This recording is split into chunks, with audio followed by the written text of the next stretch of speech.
اس کا ذکر عالم اسلام پہ اور ان کی یادیں عالم اسلام پہ جلوہ گر ہونے والی ہیں۔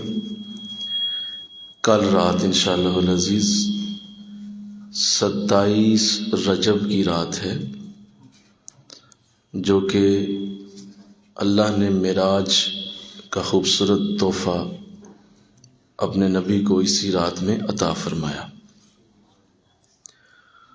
تو چونکہ یہ ایک ایسا ذکر ہے جس کو ہر صورت ہر سال کرنا اشد ضروری ہے، تاکہ آقا دو جہاں کی عزت و منزلت اور حضور علیہ السلام کا رتبہ اور مقام دنیا کی نظروں سے اوجھل نہ ہو، اور لوگ ہمیشہ یہ بات جانتے رہیں کہ اللہ نے ایک ایسا شخص بھی پیدا فرمایا ہے جو اس کی ملاقات کے لیے اس کے ہاں اس کی جلوتوں میں پہنچا، اور جس کو اللہ نے اتنی بلندی عطا فرمائی کہ بلندی بھی وہاں ختم ہو گئی، بلندیوں کی بلندیاں بھی ختم ہوئیں جہاں حضور تشریف لے گئے۔ تو ایک امتی کے لیے میں سمجھتا ہوں یہ ایک انتہائی خوبصورت داستان ہے کہ اسے جب یہ علم ہوتا ہے کہ اس کا رسول اتنی عرفہ ذات ہے، اتنی اعلیٰ برکتوں والی ذات ہے کہ وہ اللہ کی بارگاہ میں بھی پہنچا ہے اور اللہ کی زیارت کر کے آیا، تو یہ ایک امتی کے لیے بہت دل کو ٹھنڈا کرنے والی خبر ہے، اور اس کے لیے سر اونچا ہو جاتا ہے، اور اس کے لیے یہ ایک ایسی اعلیٰ خوشخبری ہے کہ جو وہ ہمیشہ کے لیے اپنے سینے میں اس کی خوشبو محسوس کرتا ہے کہ میرے نبی کو اللہ نے اتنی عزتوں سے نوازا ہے۔ تو الحمدللہ یہ وقت جو معراج شریف کا ہے اس کو ہر سال تازہ ہونا چاہیے، انشاءاللہ کہہ دیجیے، اس کو تازہ کرنا چاہیے تاکہ آنے والی نسلیں حضور کے اس معجزے سے آشنا ہو سکیں اور انہیں علم ہو سکے کہ یہ کتنی بڑی برکت، کتنی بڑی رحمت تھی جو حضور کو دی گئی۔ یاد رکھیے کہ حضور کے 2 معجزے ایسے ہیں جن کا کوئی جواب نہیں ہو سکتا، یعنی وہ انسانیت کے ہر پہلو پہ اتنے بے مثال ہیں کہ وہ جب بھی ذکر کیے جائیں گے، جب بھی ان کی بات کی جائے گی تو اس کے آگے جواب نہیں کسی کا بنے گا، یا اس کے جواب میں کوئی اس کو رد نہیں کر پائے گا، یا یہ نہیں کہہ پائے گا کہ نہیں میں نہیں مانتا۔ تو وہ 2 معجزے حضور کے ایسے ہیں کہ جس سے حضور الاسلام کی بہت اعلیٰ برکت اور پہچان بھی سمجھا جا سکتا ہے۔ پہلا معجزہ آپ کا قرآن پاک ہے۔ قرآن عاجز کر دینے والی کتاب ہے، اس نے بے شمار دلوں کو مسخر کیا، آج بھی کر رہی ہے، قیامت تک کرتی رہے گی۔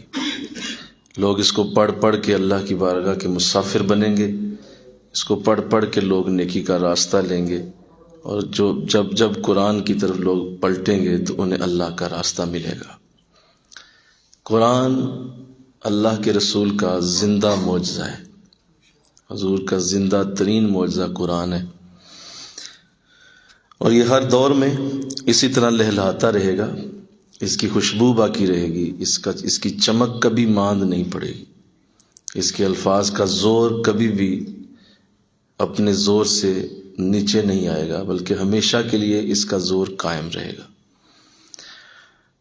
اللہ نے کتنی برکت دی قرآن کو، اور قرآن کو پڑھنے والے اور قرآن کو جاننے والے یہ بات ذہن نشین کریں کہ اللہ نے بے شمار لوگوں کو اس سے متاثر کیا، اور جو لوگ ریسرچ کرتے ہیں قرآن کو کسی اور انداز سے پڑھتے ہیں، ان کے لیے قرآن میں بہت ساری ایسی باتیں ذکر کی گئیں۔ جیسے ابھی ہم نے سورہ نور میں ایک آیت پڑھی تھی، جو لوگ قرآن آسان کورس میں شامل ہیں انہوں نے یہ آیت مجھ سے سنی ہے اس دن۔ سورہ نور میں ہم نے یہ آیت پڑھی ہے جس میں اللہ فرماتا ہے کہ کافروں کے عمل کی مثال ایسے ہے کہ جیسے سمندر کے اندر تہ در تہ موجیں ہوتی ہیں، اور ان کے نیچے اتنا اندھیرا ہوتا ہے کہ اس اندھیرے میں ہاتھ کو ہاتھ بھی نظر نہیں آتا۔ یہ آیت ہم نے سورہ نور میں پڑھی. تو فرانس میں ایک شخص تھا جو اپنی نوکری کے سلسلے میں سمندر پہ اس کی نوکری تھی، کوئی اس کی گورنمنٹ کی طرف سے جاب تھی، وہ سمندروں پہ ہی نوکری کرتا تھا اور اس کے بحری جہازوں میں ہی نوکری تھی. تو کئی سال وہ بحری جہازوں میں رہا اور اس کی 30 برس کی زندگی سمندروں میں گزری. اس کے کسی دوست نے اسے قرآن کریم گفٹ کیا. قرآن جب اسے گفٹ ہوا تو ظاہر ہے اس کی اپنی زبان میں تھا، تو اس نے اسے پڑھا. تو پڑھتے ہوئے اس کا یوں سمجھ لے کہ قسمت کا ستارہ چمکنا تھا.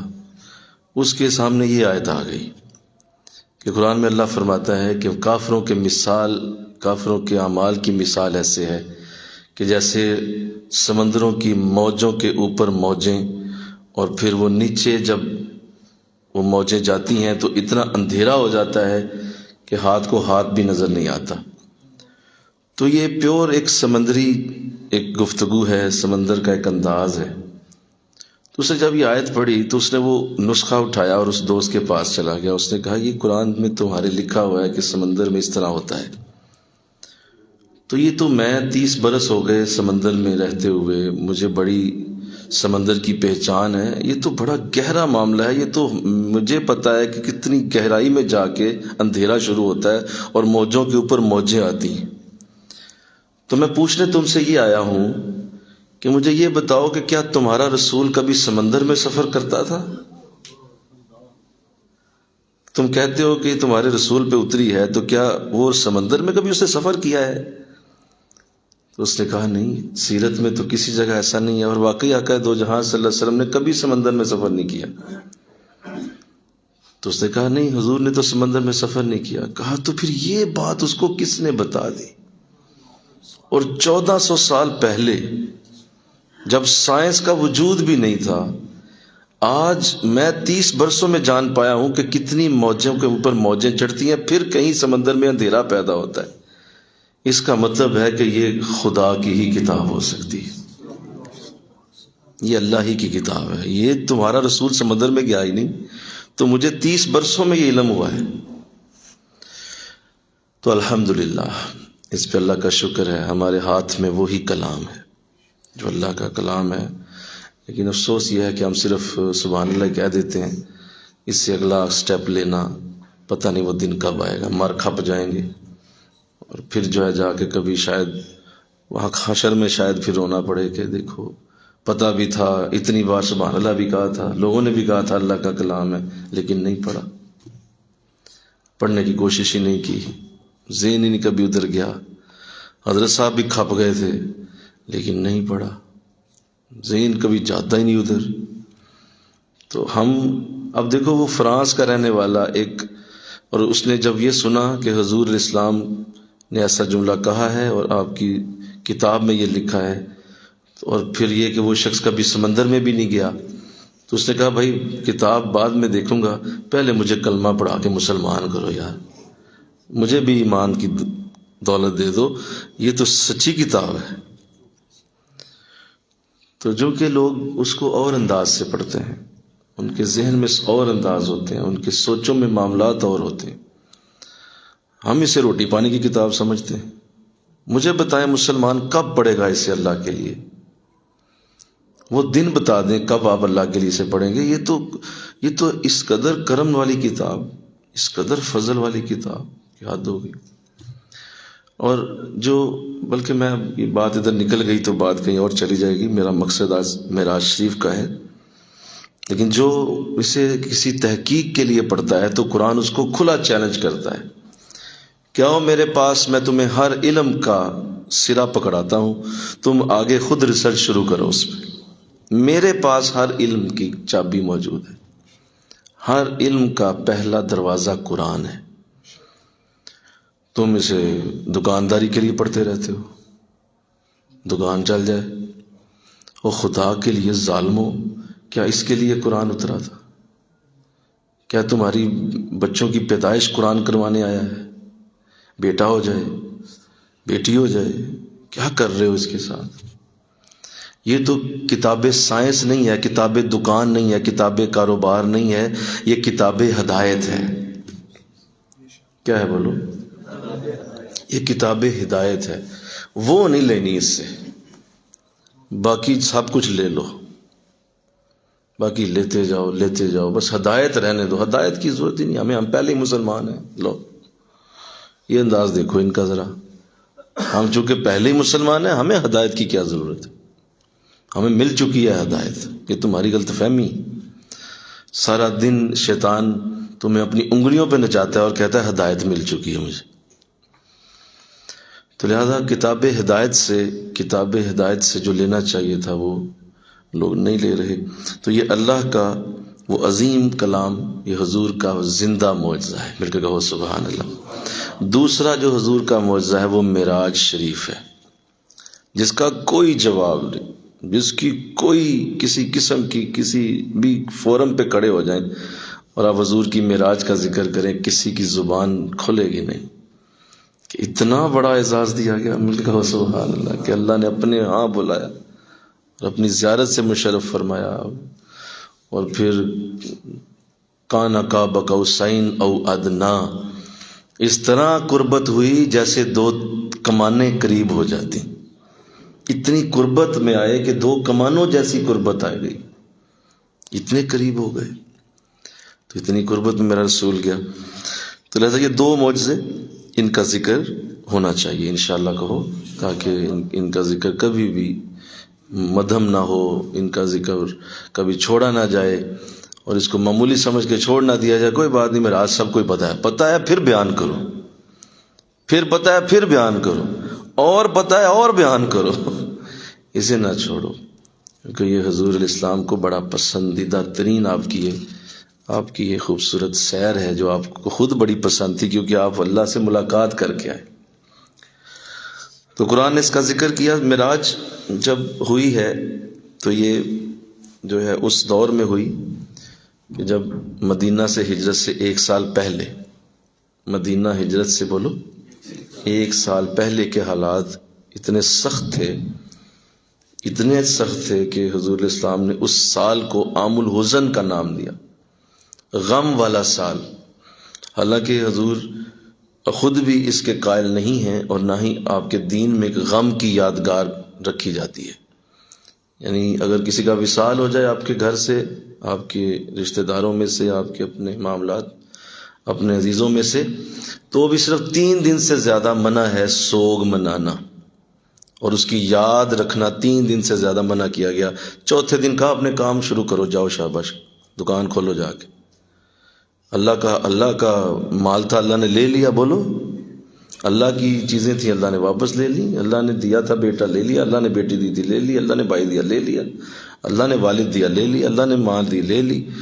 تو بھائی اس میں اتنا اس کو بار لمبا کرنے کی ضرورت؟ کہا 3 دن سے زیادہ سوگ منع ہے، چوتھے دن نارمل زندگی پہ آ جاؤ اور فاتحہ پڑھو، دعا کرو اس کے لیے جو چلا گیا۔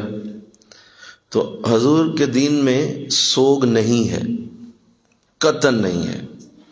ہاں 3 دن کہا کہ کیونکہ ظاہر ہے رشتہ ہے، پیار ہے، باپ ہے، بھائی ہے، تو 3 دن تک یار کیفیت ایسی رہتی ہے کہ انسان بچ نہیں سکتا اس سے، اور رہتا ہے انسان کے اوپر دکھ رہتا ہے، یا میرا بھائی چلا گیا، ماں چلی گئی، باپ چلا گیا، تو چلو 3 دن تک اجازت ہے بھائی، تو ذرا رو لے، آنسو بہا لے۔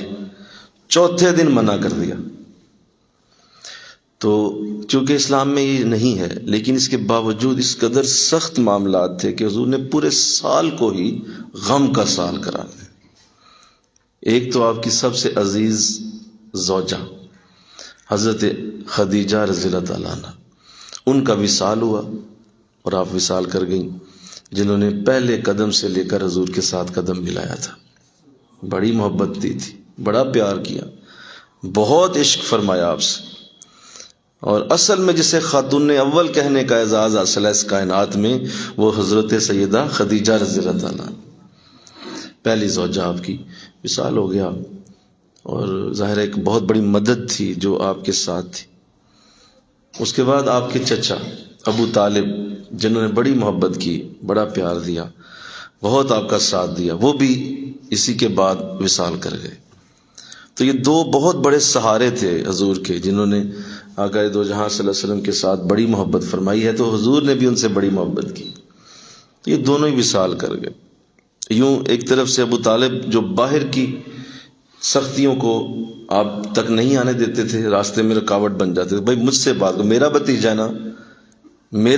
ہے نا، تو میرے سے بات کرو نا، کوئی اس تک نہ جائے۔ تو آپ شیلڈ بن جاتے، پناہ بن جاتے تھے حضور کے، کھڑے ہو جاتے تھے، کہتے تھے خبردار کسی نے اس سے بات کی، جتنے ظلم سہنے ہوں گے میں سہ لوں گا۔ حضرت خدیجہ اندر گھر میں آپ کے ساتھ محبت فرماتی، اور حضرت ابو طالب باہر کے معاملات میں محبت فرماتے۔ تو یوں دونوں کا ہی بڑا اعلیٰ انداز تھا، بہت اعلیٰ انداز تھا، لیکن یہ دونوں سہارے ایک ایک کر کے آپ سے جدا ہو گئے۔ اور یہ سخت ترین دن تھے جب اللہ نے اپنے نبی کو ایک بڑی اعلیٰ خوبی سے نواز دیا کہ نبی آج اگر دنیا تیری نہیں بن رہی آج، اور دنیا میں تجھے دکھوں کا سامنا ہے، تو ہم تجھے اپنا دیدار کرواتے ہیں، ہم تجھے اپنی بارگاہ میں بلا کے تو تیرے دل کو ٹھنڈا کرتے۔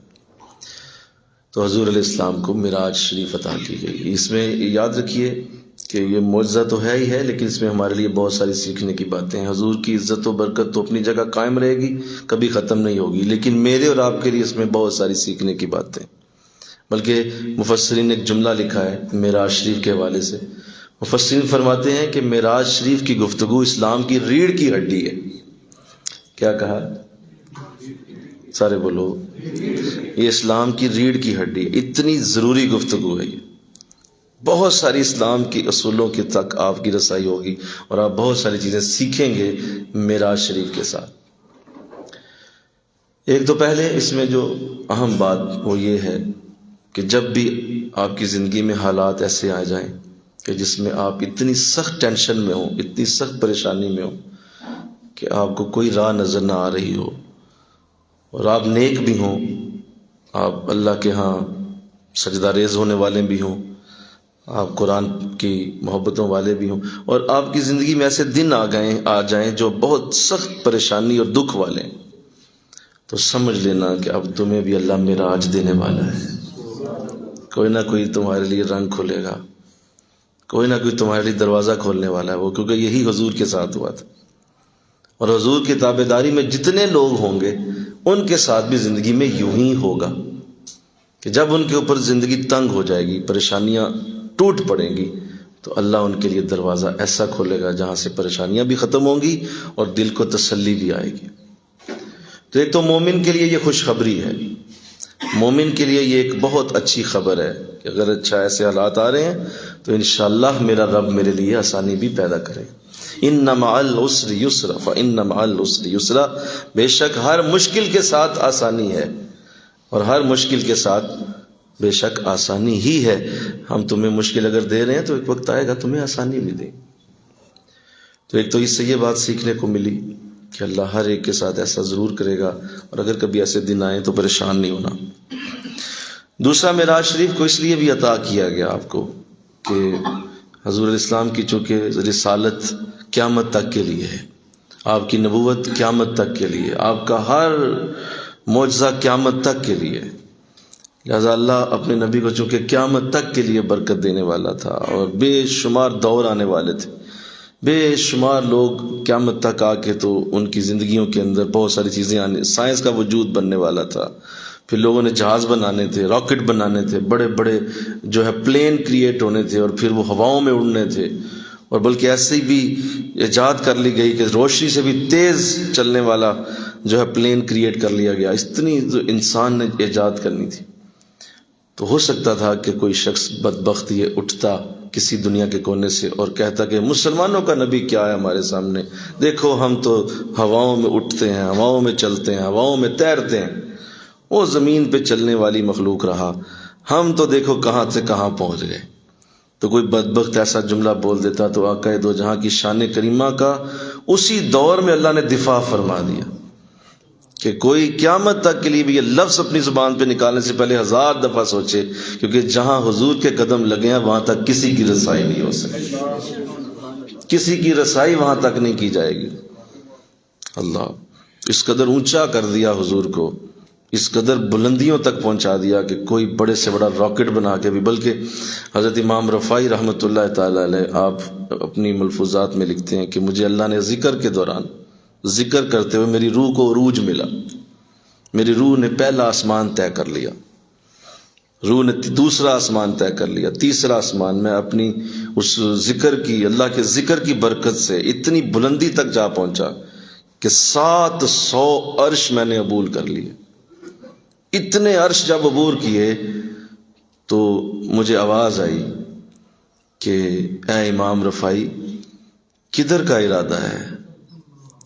یہ 700 عرش سے بھی اوپر آ گئے ہو، کیا چاہتے ہو؟ مسئلہ کیا ہے؟ تمہاری نیت کیا ہے؟ ہمارے ذکر کی اتنی برکت پا رہے ہو، چاہتے کیا ہو؟ تو فرماتے ہیں میں نے عرض کیا مولا اگر اتنی برکت ملی گئی ہے تو وہ عرش دکھا دے جس پہ حضور کے قدم لگے تھے، جس پہ قدمین طیبین آپ کے لگے، مجھے اس عرش تک رسائی دے دے۔ جواب آیا کہ اے امام رفاعی ارجع، واپس چلا جا، لا وصول کا، تو قیامت تک بھی اڑتا رہے تو وہاں نہیں آ سکتا۔ بہت بلندی۔ تو بے شمار اٹھنے تھے جنہوں نے ایسی بات کرنی تھی، منہ بند کر دیے قیامت تک سب کے، کہ کوئی ایسی ذات قیامت تک کے لیے لا کے دکھائے جو حضور کی طرح بلندیوں پہ گئی ہو۔ تو اس لیے یہ بھی وجہ تھی کہ آقا دو جہاں کو معجزہ معراج شریف کا دیا گیا تاکہ لوگوں کے لیے آپ کی عزت کبھی کم نہ ہو۔ تیسری جو اس کی بہت بڑی وجہ بنی وہ یہ تھی کہ چونکہ آپ کے دور میں جو ہے وہ ہر نبی کو، اس سے پہلے جتنے نبی آئے ان سب کو اللہ نے اپنے اپنے دور کے مطابق معجزے دیے، اور ہر نبی کو معجزے کا انداز وہی دیا گیا جس طرح کا دور ہوتا تھا، جیسا دور ویسا معجزہ، جیسا دور ویسا معجزہ۔ حضرت داؤد علیہ السلام کے دور میں لوہا سے ہتھیار بنانا، لوہے سے چیزیں بنانا عروج پہ تھا، لوگ لوہے سے بڑا بڑا کچھ بنا لیتے، تلواریں، زرہیں، لوہے کے لباس، لوہے کی ٹوپیاں، لوہے کے کپڑے بنا لیتے۔ تو اتنا وہ زبردست وہ فن تھا لوہے کا۔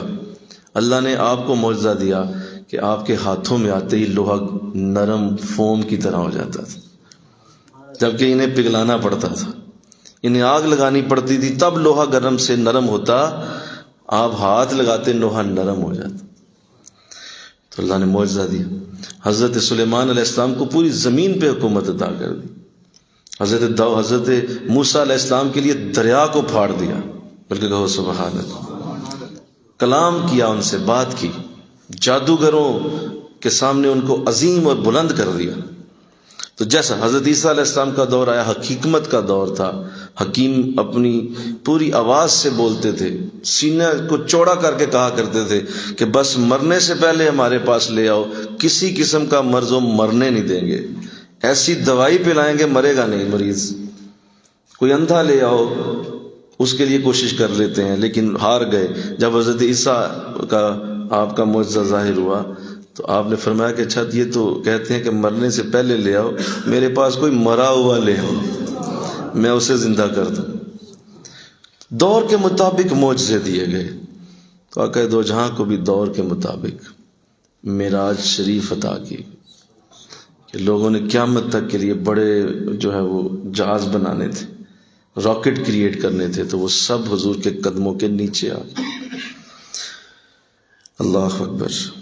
تو یہ عزت و شان کی خوبصورت داستان ہے، محبتوں بھری داستان ہے جس میں حضور نے بڑی رحمتیں لوٹی ہیں۔ تو آئیے میں اس کو شروع کرتا ہوں اور ان چند لمحات میں ہم حضور کی اس عظیم یادگار کا قرآن سے وجود پڑھیں گے۔ قرآن پاک میں سورہ بنی اسرائیل کا آغاز اسی آیت سے ہوتا ہے اور یہ 15واں پارہ ہے، اور یہاں سے قرآن 2 حصوں میں تقسیم ہو رہا ہے۔ اس سے پہلے 14 پارے گزر چکے ہیں اور یہاں سے 15واں پارہ شروع ہوتا ہے، یعنی قرآن آدھا مکمل ہو گیا ہے اور اب باقی آدھا رہ گیا ہے۔ اس کا مطلب یہ ہے کہ جب آپ حضور کی بھی زندگی کھول کے دیکھتے ہیں تو حضور کی بھی زندگی 2 حصوں پہ تقسیم ہے، ایک آپ کی زندگی معراج سے پہلے ہے اور دوسری آپ کی زندگی معراج کے بعد ہے۔ تو قرآن کو بھی اللہ نے عین اسی لمحے پہ قرآن کو 2 حصوں میں تقسیم کیا ہے کہ یہ پہلا حصہ علیحدہ کر دیا، دوسرا اب معراج کے بعد کا ذکر علیحدہ ہے۔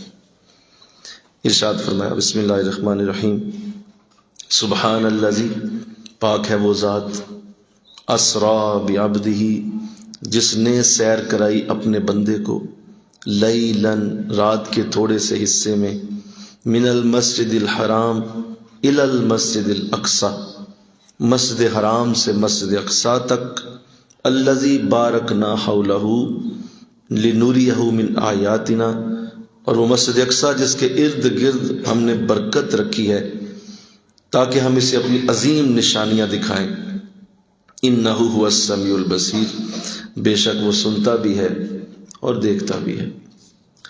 تو اس آیت کے کچھ حصے ہیں اور بلکہ ہر لفظ ہی ایک پوری داستان ہے۔ پہلے تو کہا سبحان الذی پاک ہے وہ ذات، بلکہ کہو نا سبحان اللہ، تم بھی ذرا سبحان اللہ کہہ دو کیونکہ اس آیت کا آغاز ہی سبحان اللہ سے ہو رہا ہے۔ سبحان الذی پاک ہے وہ ذات، تو ہم بھی کہتے ہیں مولا تو پاک ہے، ہم بھی تیرے ساتھ تیری آواز کے ساتھ آواز ملاتے ہیں کہ تو پاک ہے۔ سبحان الذی پاک ہے وہ ذات، لہذا اپنی طرف اشارہ کر کے تو اس آیت کا آغاز کیا گیا ہے کہ میں نے سیر کرائی ہے۔ اسرا کا لفظ ہے، میں نے سیر کرائی ہے۔ سفر میں اور سیر میں فرق ہوتا ہے، سفر میں انسان تھک جاتا ہے، سیر میں انسان فریش ہو جاتا ہے۔ بولو نا ذرا یار، سفر میں انسان تھکتا ہے کیونکہ سفر جو ہے تو انسان تھک جاتا ہے، ذرا نا طبیعت میں آوازاری آتی ہے، لہذا سفر نہیں کرایا ہم نے اپنے بندے کو، سفر نہیں کرایا، سیر کرائی ہے۔ اسرا ہم نے سیر کروائی ہے اسے، لہذا جب سیر آپ کرتے ہیں تو سیر میں آپ بڑے فریش ہوتے ہیں، بڑے آپ دل نشیں انداز میں سیر کرتے ہیں، کبھی کہیں رکتے ہیں، کبھی کہیں رکتے ہیں، کبھی بیٹھ کے پھول کو دیکھتے ہیں، کبھی اس فوارے کو دیکھتے ہیں، کبھی آپ کسی بینچ پہ بیٹھ کے آئس کریم کھا رہے ہوتے ہیں، کبھی کسی جگہ بیٹھ کے تو آپ بیٹھ کے تو گفتگو کر رہے ہوتے ہیں۔ تو سیر کا انداز سیر کی طرح ہی ہوتا ہے۔ تو فرمایا کہ ہم نے اپنے بندے کو سفر نہیں کرایا، اس کو ہم نے سیر کرائی۔ کس چیز کی سیر کرائی؟ اور پھر ساتھ کہا بعبدہ، اپنے بندے کو سیر کرائی۔ عبد کا لفظ استعمال کر کے تو بہت بڑا اشکال دور کر دیا، بہت بڑی مشکل دور کر دی۔ عبد بندے کو کہا جاتا ہے، اور بندہ دو چیزوں کا مجموعہ ہے، جسم اور روح۔ اور یہ بھی تو ایک خیال کیا جاتا ہے، آج بھی لوگ بعض بیچارے بہت سارے ایسے ہیں جو اپنی عقل کے گھوڑے دوڑاتے رہتے ہیں اور یہ بھی کہتے ہیں کہ دیکھیں جی کیسے جا سکتا ہے انسان جسم کے ساتھ، کس طرح انسان جسم کے ساتھ پہنچ سکتا ہے، کس طرح جسم کے ساتھ ممکن ہے کہ آپ اتنا فاصلہ طے کر جائیں۔ لہٰذا یہ خواب آیا تھا، آپ سوئے ہوئے تھے، خواب میں ہو آئے، جس طرح خواب میں انسان جاتا ہے اور ہو کے آ جاتا ہے، سارے معاملات ہو گئے۔ تو یہ خواب کے اندر یہ سارا کچھ آیا تھا۔ تو ان ناہنجاروں سے یہ پوچھا جائے کہ خواب میں اگر کوئی بادشاہ بن جائے تو کیا وہ بادشاہ ہوتا ہے؟ بولو نا بھائی۔ خواب میں اگر کوئی وزیر بن جائے تو کیا وزیر ہوتا ہے؟ خواب میں اگر کوئی بہت بڑا کروڑ پتی ارب پتی اپنے آپ کو دیکھے تو صبح کہے جی مجھے مانو میں کروڑ پتی اور ارب پتی ہوں، تو بھائی کیسے مانے؟ آپ نے خواب دیکھی ہے۔ تو خواب کے اندر اگر کچھ مل بھی جائے تو کیا وہ اس کا وجود ہوتا ہے؟ کوئی اس کا کوئی وجود نہیں ہوتا۔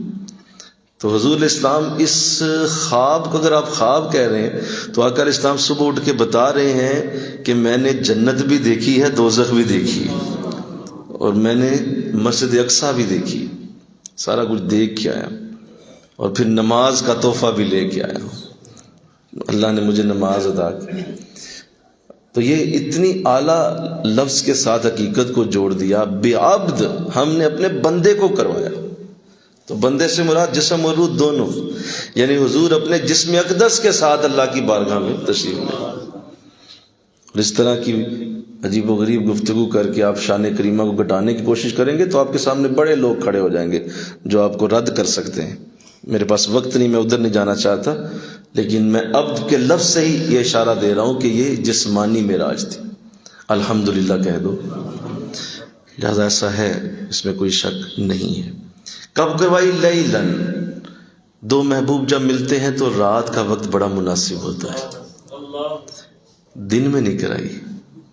دن میں دنیا کے بڑے کام ہوتے ہیں، دنیا کے بڑے دھندے ہوتے ہیں، تو لیلاً ہم نے رات میں، اور جب لیلاً کہا تو لیلاً عربی میں کہتے ہیں رات کا بالکل ہلکا سا حصہ، یعنی پتہ 2-4 سیکنڈ کو آپ لیلاً بولتے ہیں، ہو رات لیکن تھوڑی سی، اس کا ٹائم بہت کم ہو۔ بہت کم ٹائم لگا. فرمایا اتنے تھوڑے سے حصے میں تمہیں سمجھانے کے لیے بتا رہا ہوں کہ ہم نے رات میں تھوڑا سا ہی ٹائم لیا، تمہارا زیادہ ٹائم نہیں لیا. میں نے اپنے بندے کو جو سیر کرائی ہے اس میں تمہارا بڑا تھوڑا ٹائم لگا ہے. لیکن حضور علیہ السلام نے آ کے جب بتایا تو صحابہ نے پوچھا حضور آپ کتنی دیر وہاں رہ کے آئے؟ تو بعض حدیث میں 50,000 سال کا لفظ موجود ہے. اتنے 1000 سالوں کا وقت وہاں گزارا ہے. اور جب واپس آئے ہیں تو یہاں لفظ ہے لیلن، تھوڑا سا وقت گزرا ہے. لہذا اگر یہ کہا جاتا کہ حضور 50,000 سال وہاں رہ کے آ جاتے اور یہاں کا وقت بھی 50,000 سال ہوتا تو پھر رہ کیا گیا؟ پھر فرق کیا رہ گیا؟ فرق تو پڑتا ہے وقت سے، ٹائم سے. آپ جتنا کم وقت میں کوئی بڑا کام کر لیں اتنی بڑی آپ کی کارکردگی سمجھی جاتی ہے. دیکھیں نا، آپ نے اگر ایک کام سال میں کرنا ہے تو یہ کون سی بات رہی ہے، سال میں تو اور بھی کر لیں گے. وہی کام آپ 6 مہینوں میں کر کے دکھائیں، نہیں. وہی کام مہینے میں کر کے نہیں. وہی کام ہفتے میں، وہی کام 1 دن میں، وہی کام 1 گھنٹے میں، وہی کام 1 منٹ میں. بلکہ کہو نا سبحان اللہ، وہی کام 1 سیکنڈ میں کر کے دکھائیں جو دیگر 1 سال میں کرتے ہیں. مزہ تو اب آیا نا کہ تو 1 سیکنڈ میں کیسے کر گیا. کمال ہے. تو ایسی کیسے مہارت رکھتا ہے کہ تو 1 سیکنڈ میں کر گیا جو باقی 1 سال لگاتے ہیں. تو فرمایا تمہاری زمین کا جو وقت ہے وہ 50,000 سال گزرتا تو میں اسی 1 لمحے میں ہو کے واپس بھی آ گیا. لیلن، بڑا مزیدار، بڑا لطیف لفظ ہے یہ، بڑا پیارا لفظ. اتنا کم ٹائم ہم نے تجھے جو ہے، تمہاری زمین کا وقت تھوڑا ہے، ہمارے ہاں وقت بہت گزرا ہے. اس لیے یاد رکھیے قیامت کا جو دن ہوگا، واقعہ دو جہاں صلی اللہ علیہ وسلم نے اپنی حدیث میں فرمایا وہ بھی 50,000 سالہ ایک دن ہوگا. یعنی زمین کے 50,000 سال گزرے تو وہاں کا 1 دن، اتنا لمبا وقت وہاں کا ہے. لہذا وہ ایک تھیوری آف ریلیٹیوٹی ہے، وہ ایک الگ مسئلہ ہے. آگے فرمایا من المسجد الحرام الی المسجد الاقصی، جس کا آغاز ہوا مسجد حرام سے اور یہ سفر شروع کیا گیا. ہم نے مسجد سے مسجد تک ہی سفر کرایا. پہلا مسجد سے بولو، مسجد تک. مسجد حرام اللہ کا گھر، خانہ خدا، کعبہ شریف سے یہ سفر شروع ہوا مسجد اقصی تک. اس سے 2 مرادیں ہیں. ایک تو مسجد اقصی جو یہ مسجد ہے جو بیت المقدس کہلاتی ہے، آج اسرائیل کے قبضے میں ہے، ایک وہ مسجد مراد ہے. اور دوسرا اس سے وہ مسجد بھی مراد ہے جو حضور علیہ السلام 7ویں آسمان پہ جہاں حضرت ابراہیم علیہ السلام سے ملاقات ہوئی، وہاں بھی مسجد ہے. اس مسجد سے کا بھی دونوں مرادیں اس میں مفسرین نے لی ہیں کہ مسجد اقصی تک جو آپ کی جسمانی معراج ہوئی، اس سے آگے آپ جو 7واں آسمان اوپر گئے وہ بھی اسی کے اندر شامل ہے. تو مسجد اقصی کا ذکر کیا گیا اور ساتھ یہاں بات کی گئی. تو یہ دونوں مسجدیں، فرمایا کہ اسلام نے کہ 2 مسجدیں ایسی ہیں جن کی طرف سفر کرنا عبادت ہے. کیا ہے؟ 2 مسجدیں ایسی ہیں جن کی طرف سفر کرنے والا عبادت کا ثواب پاتا ہے. فرمایا ایک مسجد حرام کی طرف اور دوسرے بیت المقدس یعنی مسجد اقصی کی طرف. جو ان دونوں مسجدوں کی طرف سفر کرے وہ عبادت میں ہے، اسے اللہ عبادت کا ثواب دیتا. تو یہ دونوں مسجدوں کا ذکر کیا گیا اور یہاں سے آ کر اسلام کی جسمانی معراج کا آغاز ہوا. حضور کی جسمانی معراج یہیں تک تھی. اور جب آپ مسجد اقصی پہنچتے ہیں تو آگے آپ کے لیے خوبصورت انتظام موجود ہے.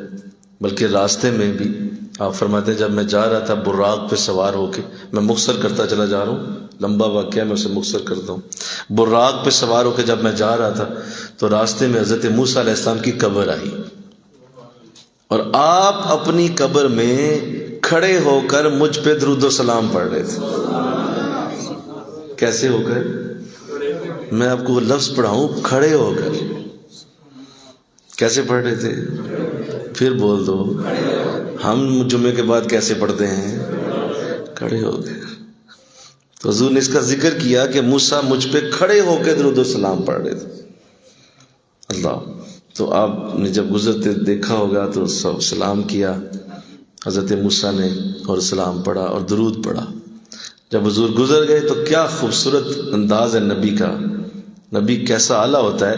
ادھر ملاقات ہوئی ہے, ادھر جب 1,24,000 نبیوں سے ملاقات کرنے کے لیے پہنچے وہاں بھی موسیٰ کھڑے ہوئے, ادھر قبر میں سلام پڑھ رہے ہیں وہاں بھی سلام کے لیے کھڑے ہو گئے. اللہ. پھر ملاقات ہوئی, آپ فرماتے ہیں میری ایک نبی سے ملاقات ہوئی, سارے نبیوں نے مصافحہ کیا, ہاتھ ملایا, گریٹنگز کہا گیا, خوش آمدید کہا گیا. ملاقات کتنی وہ حسین ملاقات ہوگی بولو, کہ ہر نبی آپ کا ذکر کرتا گیا دنیا سے, اور ہر نبی کے لیے یہ کیسا اعزاز ہوگا کہ آج اسی رسول سے میری ملاقات ہونے والی, اسی رسول سے میرا آج ملاپ ہوگا جس کا ذکر میں دنیا سے کرتا چلا گیا. کہ لوگوں سنو, اگر میرے بعد وہ آیا تو میرا کلمہ چھوڑ کے اس کا کلمہ پڑھ لینا. اگلا نبی آ گیا, لوگوں نہیں آیا, اچھا چلو میرے بعد آ گیا تو میرا کلمہ چھوڑ کے اس کا پڑھ لینا. نہیں آیا, اگلا نبی آ گیا, لوگوں سنو پچھلے نبی نے بھی کہا تھا, میں بھی یہی کہتا ہوں, اگر وہ میرے بعد آ گیا تو اس کا کلمہ پڑھ لینا, میرا چھوڑ دینا. ہر نبی حضور کا ذکر کرتے چلا گیا, ہر نبی نے ڈنکے حضور کے ہی بجائے. تو میں سمجھتا ہوں, میں کبھی اس بات کو سوچوں, آپ بھی سوچیں کہ وہ جو قطار لگی ہوگی چہروں پہ کیا کیفیت ہوگی نبیوں کی. کیا بات کہ آج اسی شخص سے ملاقات ہونے لگی جس کے لیے ہم دنیا میں ڈنکے بجاتے رہے. اللہ. ہر نبی ملاقات ہوئی, اللہ کے پیغامات دیے گئے, میری طرف سے سلام پیش کیجئے گا, میری طرف سے اللہ کی بارگاہ میں تحیت پیش کیجئے گا, میری طرف سے عاجزی پیش. بڑا محبت سے انہوں نے سلام میں پیش کی اللہ کو, کیونکہ پتہ تھا ملاقات ہونی ہے اللہ سے. پتہ تو تھا نا, بولو بھائی اتنی دور آپ کسی کے گھر جا رہے ہیں اور گھر والا ہی نہ ملے, بولو سارے, تو یہ تو نہ ہوتا. بھائی ملاقات جس سے ہنی ہے گھر والا تو گھر ہی ہوگا نا. تو جو بلا رہا ہے وہ گھر نہیں تھا, وہ بلا رہا ہے اور کہہ رہا آ جاؤ میرے پاس, تو آگے سے کہیں اور چلا جائے, تو یہ تو نہیں نہ ہوتا. یہ تو دنیا میں بھی نہیں ہوتا نا, کہ آپ نے کسی کو بلایا ہو اور آپ عین اسی ٹائم کسی اور جگہ چلے جائیں. بھائی آپ نے بلایا کیوں تھا مجھے, اگر گھر میں آپ نے نہیں ملنا تھا. تو بعض اس میں بھی شش و پنج میں رہتے ہیں, پتہ نہیں اللہ سے بھی ملے ہیں کہ نہیں ملے. استغفر اللہ. بولو کیسی عجیب عقل پاتے ہیں. دنیا میں یہ اصول نہیں کہ کوئی بندہ گھر تمہیں بلائے تو گھر سے چلا جائے. دنیا میں یہ اصول کہاں لکھا ہے؟ کوئی عقل مند ترین چھوڑو, کوئی عام سی عقل والا بھی کرے یہ کام, کہ بچی کا رشتہ دیکھنے گھر آ رہے ہیں لوگ اور عین اسی ٹائم نکل جائے. یہ کیسے ہو گیا بھائی؟ بچی کا رشتہ دیکھنے آ رہے تھے, مہمان آ رہے تھے, تو وہ تو سارے امپورٹنٹ کام چھوڑ کے بیٹھا ہوگا کہ بچی کا رشتہ دیکھنے آ رہے ہیں, لہٰذا میں تو بھائی ادھر ہی ہوں, چھوڑو بھائی میں نہیں آ سکتا. کیوں یار مہمان آ رہے ہیں, اور نہیں آ جاؤ بڑا ہم کہاں, نہیں چھوڑو بھائی مہمان آ رہے ہیں بڑے ہم. بھائی دنیا میں مثال موجود ہے. اللہ جو اتنی عزتوں والا ہے وہ ایسا معاملہ کرتا کہ بغیر اپنی زیارت کے ہی واپس بھیج دیتا. کیسی سوچ ہے بھائی, اپنی سوچ کو ذرا خود ہی دیکھ لو کہ میں کیا سوچ رہا ہوں. بعضوں نے, میں حیران ہوتا ہوں اس بات پہ, بعضوں نے اس بات پہ کتابیں لکھ ماری ہیں کہ نہیں جی حضور نہیں ملے اللہ سے. بھئی تیری کوئی جیب چکٹ کے لے گیا پیسے, اگر تو مان لے کہ حضور اللہ سے ملے, کیا مسئلہ ہے تجھے؟ کوئی ملاقات اگر ان کی ہوئی ہے تو تیری کوئی مطلب عزت تیری کم ہو جائے گی؟ نہیں, تیری عزت بڑھ جائے گی حضور کے ذکر سے کہ حضور ملے اللہ سے. بھئی اتنی دور ملاقات ہو رہی ہے, جا رہے ہیں, اتنا لمبا سفر ہے, 1.5 لاکھ نبی کھڑے ہیں, کس کے لیے کھڑے ہیں؟ عجیب بات ہے یار, کیسی سوچ ہے. تو اللہ اس سے محفوظ رکھے, آمین کہو ذرا. میں ساتھ ساتھ عقائد بھی درست کر رہا ہوں, آپ لوگ ایسے نہیں ہیں, آپ بڑے محبت والے بیٹھے ہوئے ہیں, لیکن عقائد درست کرو. اللہ سے ملاقات کیوں نہیں ہوئی؟ سوال ہی پیدا نہیں ہوتا. بھئی جو اتنا مشتاق ہے, اور لفظ کیا ہے جب حضرت جبریل آئے, جب اللہ کے رسول کی طرف پہنچے, براق پیش کیا گیا, تو لفظ کیا ہے؟ اے نبی ذرا میں وہ لفظ بتا دوں آپ کو جو اللہ نے مجھے بتائے تھے کہ جا کے پہلے بتا دینا یہ الفاظ. دیکھو نا ایک دعوت نامہ بھی تو ہوتا ہے نا, بولو بھائی, اور نہیں ہوتا ہے کہ نہیں ہوتا؟ دعوت نامہ ہوتا ہے کہ بھئی یہ دعوت ہے آپ کو, اس کے اوپر کچھ لکھا ہوتا ہے. تو جبریل جیسا سردار پہنچا, اور کیا لفظ ہیں؟ انی مشتاق الیک, ہم آپ سے ملنے کے بڑے آرزو مند ہیں, ہم مشتاق ہیں آپ سے ملنے کے. کہتا ہے نہیں. تو کتابیں لکھ ماری ہیں بعض نے کہ ہم تو نہیں مانتے کہ رسول مل سکتا ہے اللہ سے. تو بھائی تو نہ مان, کل ہی 1.5 دی مسجد بنا لیا. ہم تو اس قدر, جب صحابہ کرام کو حضور فرما رہے ہیں, دیکھیے کیا خوبصورت لفظ ہیں کہ صحابہ تم حشر کے دن اللہ کو ایسے دیکھو گے جیسے 14ویں کے چاند کو دیکھتے ہو. حشر کے دن ایسے دیکھو گے جیسے چودھویں صحابہ کو حضور فرمایا تم دیکھو گے ایسے. تو صحابہ اگر ایسے اللہ کو دیکھ سکتے ہیں تو حضور صحابہ سے کیا, جو اللہ معاف فرمائے, حضور کی عزت تو صحابہ سے بڑی بلند ہے, آپ تو بڑی بلندیوں والے. تو لہذا فرما دیا کہ میری طرف سے سلام پیش کیجیے. صحابہ اور جتنے بھی نبی کھڑے تھے سب نے سلام پیش کی. اور رسول اسلام جب وہاں سے روانہ ہوئے اس سے پہلے 2 رکعت پڑھائی. میں توجہ چاہوں گا کیا پڑھایا؟ 2 رکعت پڑھائی. یہ 2 رکعت پڑھائی, نماز تو بھی جا کے آگے ملنی تھی. بولو یہ کیا پڑھائی ہے؟ نہیں سمجھ آئی بات. نماز تو بھی آگے جا کے ملنی تھی, ابھی تو جا کے معراج پہ نماز کا تحفہ ملنا ہے نا. یہ 2 رکعت کیا ہے؟ یہ کہاں سے نکال لی ہے؟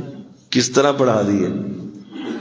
اللہ. تو یاد رکھو میرے نبی کے پاس اللہ نے کائنات کا ہر کرم پہلے ہی جھولی میں ڈالا ہوا ہے. اظہار وہاں جا کے کیا, اظہار وہاں ہوا, وہ فضل اور کرم پہلے ہی آپ کی جھولی میں موجود تھا. 2 رکعت پڑھائی. حضرت آدم علیہ السلام نے فرمایا آئیے مصلی پہ آئیے. فرمایا آپ میرے باپ ہیں, جد ہیں, آپ مجھ سے بڑے ہیں, تمام نبیوں میں بڑے ہیں, آپ پڑھا دیجئے. تو فرمایا نہیں, مصلی عمر سے نہیں ملتا, مصلی علم سے ملتا ہے. تو آپ علم والے ہیں, علم آپ کے پاس ہے, سب سے زیادہ علم آپ کو ہے. یہ جتنے کھڑے ہیں ان کا علم آپ سے کم ہے, مجھ سے بھی زیادہ علم آپ کے پاس ہے, لہذا آپ کھڑے ہو مصلی پہ. تو حضور اسلام نے 2 رکعت پڑھائی. اور یوں یہ سارے نبی پھر روانہ کر کے جس طرح سے یہ برکتیں ملیں, کیا خوبصورت انداز ہوگا کہ جب حضور براق پہ آسمانوں کی طرف اڑے ہوں گے اور ان نبیوں نے نیچے سے جاتے ہوئے دیکھا ہوگا. ہائے کیا انداز ہوگا. ذرا تصور لاؤ نا یار, یہ اس طرح نہ سنو, محبت سے سنو, تاکہ اللہ نے کہا بھی ہے سبحان اللہ زی, پاک ہے وہ ذات. کیا خوبصورت انداز ہوگا کہ جب وہ جا رہے تھے تو نبی آنکھوں سے بعض کے آنسو نکل رہے ہوں گے, بعض رو رہے ہوں گے, بعض تڑپ رہے ہوں گے. ہائے کیا اعزاز ملنے لگا, اللہ کی بارگاہ کی برکتیں ملنے لگیں. اور وہ بھی وہ برکتیں جو آج تک کسی کو نہ سوچی گئی, نہ دی گئی, نہ کبھی دی جائیں گی, جہاں تک حضور کو دی گئی. تو پہنچ گئے اللہ کی بارگاہ. پہلا آسمان طے کیا, دوسرا, تیسرا, اور اسی طرح 7 آسمانوں سے اوپر جنت ملاحظہ فرمائی, دوزخ بھی ملاحظہ فرمائی. ملاقات ہوئی, ہر ایک سے ملاقات کر کے پھر وہ وقت آیا کہ جب حضرت جبرائیل نے فرمایا کہ بس اب نہیں, اب اس سے آگے میری رسائی نہیں. یہ سارا جسموں کا جہان میں نے دکھا دیا, یہ جسموں کا جہان میں نے آپ کی نظر سے گزار دیا. میری اتنی ڈیوٹی تھی, میری نوکری یہیں تک تھی, اس سے آگے اب میری نوکری نہیں. تو فرمایا کہ اے جبریل اگر آپ یہاں رہیں گے تو پھر میں کیسے جاؤں گا؟ تو کیا جواب ہے؟ فرمایا حضور میں یہیں رہوں گا, آپ جا سکتے ہیں آگے, آپ میں یہ ہمت ہے, آپ تشریف لے جا سکتے. بڑی محبت سے یہ پورا واقعہ سنا جائے, اس کے اندر کی ڈیٹیل جانی جائے, کیا خوبصورت انداز ہو. پھر حضرت جبرائیل وہیں رکے. اب آپ نے سنو, اب آپ نے کیسے جاتا دیکھا ہوگا حضور کو؟ یار رکو نہ ذرا, نہ نکلتے جاؤ واقعے کو, چھوڑو نہیں, رکو ذرا. آپ نے کن نظروں سے دیکھا ہوگا جب حضور پہلا سٹیپ لیں گے کہ اب اللہ کی بارگاہ میں جانے لگے, اور میرا اس سے آگے جاتا ہوں تو میرے پر جلتے ہیں, اور حضور کے قدم وہاں لگتے چلے جا رہے ہیں, اور حضور کو کچھ بھی نہیں ہو رہا, میرے پر جلتے ہیں اگر میں ایک لمحہ کے لیے آگے جاؤں. اور یہ کون جا رہا ہے, یہ کیا رسول ہے, یہ کیا محبوب ہے اللہ کا, کیا شان ہے میرے رسول کی. تو جبریل نے کہا نہیں ہوگا مجھے صحیح اس شخص کی نوکری کے لیے رکھا ہے اللہ نے, کیا بات ہے, مجھے کیا اعلیٰ نوکری دی گئی, اس شخص کی نوکری دی گئی جس کے پاس میں جاتا رہا ہوں, کہ جو اللہ کی بارگاہ کے اتنا قرب والا ہے کہ میرے پر جلتے ہیں اور یہ آگے جا رہا ہے. اللہ پھر حضور فرماتے ہیں مجھے اللہ نے قربتوں میں بلایا, فضل اور رحمتوں کے وہ اعلیٰ انداز دیے گئے. اور ایک جگہ تو ایسا آ گیا معاملہ کہ اتنا نور تھا, اتنا نور تھا, اتنا نور تھا کہ مجھے لگا کہ اب میں آگے نہیں جا پاؤں گا, اور وہ میرے اوپر روب طاری ہو گیا. حضور کی فرماتے ہیں میرے اوپر ایسا لگا جیسے اتنا روب ہے کہ میں اس ایک قدم کو بھی اٹھانے سے عاجز ہوں, اتنی میری طبیعت میں روب کی, کہ اللہ کا اتنا قرب میرے قریب ہوا. تو فرماتے ہیں اس وقت مجھے ایک آواز نے سہارا دیا, کیف رک جائیے, کیف رک جائیے, ٹھہر جائیے, یا محمد صلی اللہ علیہ وسلم، اے محمد رک جائیے۔ آواز آ گئی، فرماتے ہیں مجھے وہ آواز نے سہارا دے دیا۔ پھر اس آواز سے مجھے اور میں جو سننے کو ملا، فَإِنَّ رَبَّكَ يُصَلِّي، بے شک آپ کا رب آپ پہ درود پڑھ رہا ہے، درود بھیج رہا ہے آپ پہ۔ ذرا رکیے، ذرا درود لے لیجئے۔ اس سے میں کہ استدلال کرنے لگا ہوں کہ درود رک کے پڑھنا چاہیے۔ درود چلتے پھرتے، میں چلتے پھرتے پڑھتا رہنا، یہ طریقہ نہیں ہے۔ درود کا ادب ہے بیٹھ کے، رک کے، محبت سے پڑھا جائے۔ پہلے حضور کو روکا ہے، پھر فرمایا اب درود بھیج رہا ہوں میں اب آپ۔ فرماتے ہیں کہ میں نے جب وہ آواز سنی تو ایک تو میرا وہ روب ختم ہو گیا۔ کیوں؟ وہ آواز میرے یار غار صدیق اکبر کی تھی۔ ان کی آواز میں اللہ نے مجھ سے کلام کیا۔ کیونکہ جب انسان بڑا کسی ایسی جگہ پھنس جائے نا، جنگل میں، تاریکی میں، غار میں، کسی حادثے میں، تو کوئی بڑا پیارا یار اس کی آواز آ جائے تو انسان سے سارا خوف دور ہو جاتا ہے۔ انسان سوچتا ہے یار میرا یار میرے قریب ہی ہے، میرا دوست میرے پاس ہے، کوئی مسئلہ نہیں، میں ٹھیک ہوں، کوئی اشارہ، میرا قریب ہے یار۔ تو اللہ نے بھی حضرت ابو بکر کی آواز میں کلام، تاکہ میرے نبی کو حوصلہ ہو جائے۔ اور اس وقت اگر یہ روب کی کیفیت آئی ہے تو ختم ہو جائے، اور ذرا سا بھی دل پہ ملال نہ ہو۔ جب میری ملاقات ہو تو میرا نبی فریش ہو کے میرے قریب آئے، روب کے اندر دبا ہوا نہ آ جائے، لہذا اس کو ختم کر دیا۔ فَإِنَّ رَبَّكَ يُصَلِّي، ہم آپ پہ خود درود بھیج رہے ہیں، رکیں آپ ذرا۔ تو آپ فرماتے ہیں کہ میری وہ کیفیت ختم ہو گئی۔ پھر اللہ کی بارگاہ میں جب میں پہنچا تو اس سے پھر اس کی ایسی میری وہ قرب کی حالت تھی کہ ایسا نور میرے قریب آیا کہ اس وقت مجھے اپنے پیچھے سے کسی کے چلنے کی آواز آئی، اور اس وقت بھی گھبراہٹ سی طاری تھی، ایک عجیب سی گھبراہٹ تھی، وہ روب تھا جو مجھ پہ گھبراہٹ طاری کر رہا تھا۔ مجھے پیچھے سے چلنے کی آواز آتی ہے، اور فیل ہوتا ہے جیسے کوئی محسوس کرتا ہوں جیسے کوئی پیچھے چل رہا ہے۔ تو میں نے پوچھ ہی لیا کہ یہ کون ہے جو پیچھے چل رہا ہے؟ آواز آتی ہے، نظر کوئی نہیں آتا۔ تو پھر جواب آیا کہ اے محمد صلی اللہ علیہ وسلم، یہ آپ کا غلام بلال ہے جو مکے کی گلیوں میں چل رہا ہے، آواز یہاں تک پہنچ رہی ہے۔ پھر تسلی دے دی گئی، بس میرا محبوب فریش رہے۔ اس کے اوپر روب کا انداز آ گیا تو میری ملاقات ابھی ہونی ہے، تو ملاقات ایسے نہ ہو جائے کہیں۔ بلال چل رہا ہے، بلال کا ذکر سنا، حضرت ابوبکر کی آواز سنی، تو بتاؤ کیا حالت ہوئی ہوگی؟ طبیعت ٹھیک ہو گئی۔ فرماتے ہیں میں اور قریب ہوا، اور قریب ہوا، اور پھر اللہ کا وہ جلوہ میرے سامنے تھا۔ اور میں لفظ آپ کے سامنے رکھتا ہوں، اپنے دلوں کو سنبھالیے گا، کیونکہ یہ عقلوں کی داستان نہیں ہے، یہ عقل والوں کے لیے نہیں اتری، یہ عشق والوں کی داستان ہے، یہ محبت والوں کے لیے اتاری گئی۔ یہ لفظ ذرا دھیان سے سنیے گا۔ آقا اسلام فرماتے ہیں میں اللہ کے اتنے قریب ہو گیا کہ اللہ نے اپنا دست اقدس میری پشت پہ رکھا، اور اس پشت پہ دست اقدس کی ٹھنڈک کی وجہ سے میں نے سارے علوم جان لی، سارے علم مجھ پہ کھل گئے، سارے علم مجھ پہ عیاں ہو گئے، ہر شے میرے سامنے کھل گئی۔ میرے رب نے اپنا دست اقدس میرے کندھے پہ رکھ دیا۔ وہ کیا دست اقدس ہوگا، وہ کیسا ہوگا، وہ کیوں ہوگا، یہ تمہارا کام نہیں چھوٹی عقل والے، کل پرسوں فوت ہو جانے والے، تیری اوقات ہی کوئی نہیں اس کو سمجھنے کی۔ چھوڑ دے اس کے پیچھے اپنے دماغ کو دوڑانا، صرف ایمان رکھ، اور یہ کہ ہم نے سنا، ہم نے مان لیا، ختم کر بات۔ قرآن ابھی سورہ نور میں ہم نے آیت پڑھی، مومنین کی علامت اللہ فرماتا یہ ہے کہ جب وہ رسول کی کوئی بات سنتے ہیں تو کہتے ہیں ہم نے سنا اور ہم نے مان لیا، زیادہ پوچھ پرتیت نہیں کرتے۔ فرمایا میرے اس اللہ کے دست اقدس نے میرے جسم پہ جب وہ آیا تو مجھے اللہ کی اس دست اقدس کی ٹھنڈک نے ہر شے دکھائی دی، میں نے ہر چیز جان لی، ہر چیز کا علم پا لیا۔ تو مفسرین فرماتے ہیں وہ کیا تھا، وہ کیا تھا، وہ کس طرح کا انداز تھا، وہ کیا دیا گیا ہوگا، کوئی اس کے لیے لفظ نہیں ہے، بلکہ لفظوں کے بھی لفظ نہیں ہیں، لفظوں کے بھی لفظ ختم ہو جاتے ہیں یہاں۔ اللہ تو وہ کیا گفتگو رہی، وہ کتنے خوبصورت انداز ہوئے. اور قرآن نے جب اس کا ذکر سورہ نجم میں کیا ہے تو میں توجہ چاہوں گا، آخری بات کر رہا ہوں. سورہ نجم میں یہاں سے یہ معراج کا ذکر شروع ہوا، سورہ بنی اسرائیل کی پہلی آیت سے. سورہ نجم میں معراج مکمل کر دی، وہاں ذکر مکمل کر دیا گیا کہ وہ میرے قریب ہو گیا، وہ میرے پاس ہو گیا.